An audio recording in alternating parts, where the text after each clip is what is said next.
Hai pejuang ilmu, untuk kamu yang baru menemukan channel ini, jangan lupa klik tombol subscribe dan nyalakan lonceng notifikasinya. Kita akan kupas tuntas materi, latihan soal-soal. Yuk mulai belajar, let's start. Assalamualaikum warahmatullahi wabarakatuh. Kembali lagi bersama Miss Nindi di pembelajaran kimia. Pada minggu ini kita akan bahas mengenai perhitungan pH dari asam dan pOH dari basa.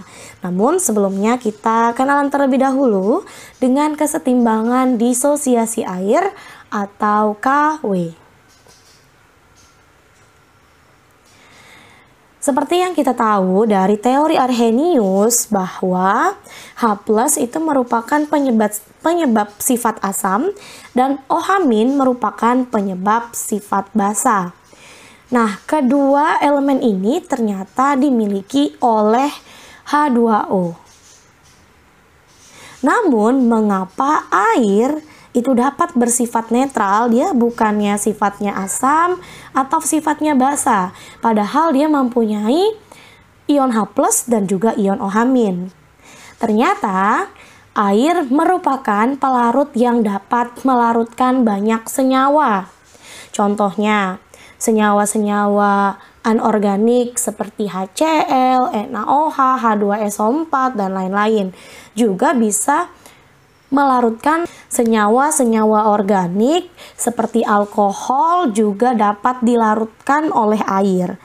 Berbeda dengan benzena, di sini Miss contohkan benzena. Benzena juga merupakan contoh dari pelarut, namun benzena hanya dapat melarutkan senyawa-senyawa organik. Ya, dia tidak bisa melarutkan senyawa anorganik. Oleh karena itu, air disebut sebagai pelarut universal.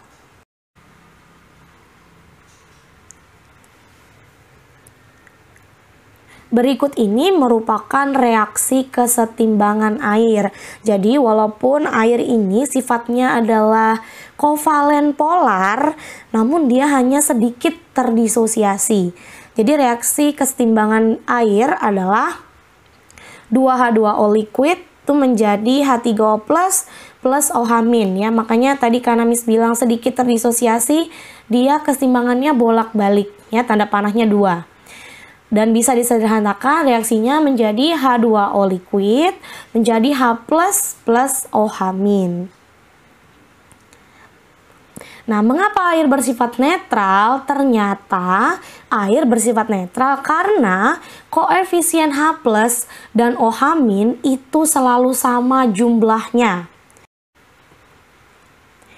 Terlihat dari gambar ini, ternyata konsentrasi air adalah 10⁻⁷ dan juga konsentrasi OH- menunjukkan angka yang sama, yaitu 10⁻⁷. Dan juga jumlah molekul H+ dan OH- yang terdisosiasi di sini adalah sama. Nah, oleh karena itu, kesetimbangan disosiasi air dapat dituliskan seperti berikut. Kesetimbangan dari H2O sama dengan H+ dikali OH-, ini materi kita di kesetimbangan di semester lalu ya. Tadi 10⁻⁷, konsentrasinya dikali 10⁻⁷, maka didapatkanlah kesetimbangan air adalah 10⁻⁴. Selanjutnya, 10⁻⁴ ini dikenal sebagai water dissociation constant atau KW. W-nya berasal dari kata water. Oke, di sini Miss punya sebuah contoh soal. Mari kita lihat contoh soal berikut ini. Contohnya adalah H2O liquid berkesetimbangan menjadi ion H+ dan OH-, Kc sama dengan 1,6 kali 10⁻⁻13. Tentukan konsentrasi H+ dan OH-. Kalian masih ingat rumus K itu adalah produk dipangkatkan koefisien ya, dibagi dengan reaktan dipangkatkan koefisien. Ingat fasenya, kalau liquid itu tidak diikutkan dalam persamaan ya, maka kita coret H2O-nya ini tidak diikutkan dalam persamaan K. Maka untuk mencari K itu sama dengan hanya tinggal konsentrasi H+ dan OH-. Oke, kita masukkan angkanya ya, 1,6 kali 10 pangkat min 13 sama dengan, oke, di sini kita bisa misalkan konsentrasi H+ dan konsentrasi OH-nya itu sebagai X. Ya, maka ini X dikali X, atau boleh langsung kita tuliskan sebagai X kuadrat ya. Kenapa kita bisa tuliskan keduanya adalah X? Berdasarkan informasi yang sudah kita dapatkan tadi, konsentrasi H+ dan OH- itu jumlahnya selalu sama. Maka kita bisa tuliskan keduanya adalah, kita misalkan X.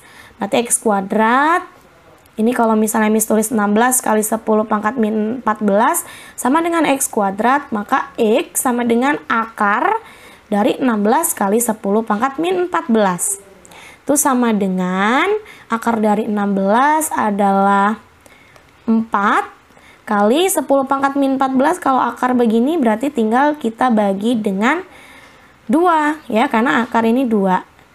Ya, 10 pangkat min 14 bagi 2 berarti 10 pangkat min 7. Nah, ini adalah konsentrasi H+ dan juga konsentrasi dari OH-. Selanjutnya, di sini Miss Nindi punya sebuah contoh soal. Kalian silakan kerjakan. Ini ada di halaman 203 nomor 1. Nah, selanjutnya Miss Nindi mau memberikan kalian sebuah simulasi. Ada simulasi perhitungan pH dari beberapa larutan yang ada di dalam kehidupan kita sehari-hari. Nah, di sini Miss Nindi punya simulasi dari perhitungan pH. Jadi di sini menggunakan pH meter ya alatnya. Di sini ada cairan lambung, tuh pH-nya 2. Jika kita coba air soda, di sini pH-nya 2,5. Lalu ada kopi, ini pH-nya adalah 5. Lalu ada susu, pH-nya 6,5. Lalu ada air, ini yang sudah kita coba tadi ya, pH-nya adalah 7, pH netral. Lalu ada ludah atau air liur, itu 7,4. Kemudian ada darah pH-nya adalah 7,4. Lalu ada sabun mandi, itu pH-nya adalah 10. Dan juga ada air cucian, ini pH-nya adalah 13. Nah, di sini pH-nya itu sudah diketahui dengan menggunakan alat. Nah, bagaimana jika kita tidak mempunyai alat, namun kita ingin menentukan pH? Nah, ternyata ada cara perhitungan yang bisa kita lakukan jika kita mempunyai data-data yang digunakan untuk melakukan perhitungan pH. Selanjutnya, di video berikutnya kita akan bahas mengenai perhitungan pH. Oke, sekian untuk video kali ini. Kita akan lanjut kembali membahas dari perhitungan pH. Yuk simak video selanjutnya. Miss akhiri, assalamualaikum warahmatullahi wabarakatuh.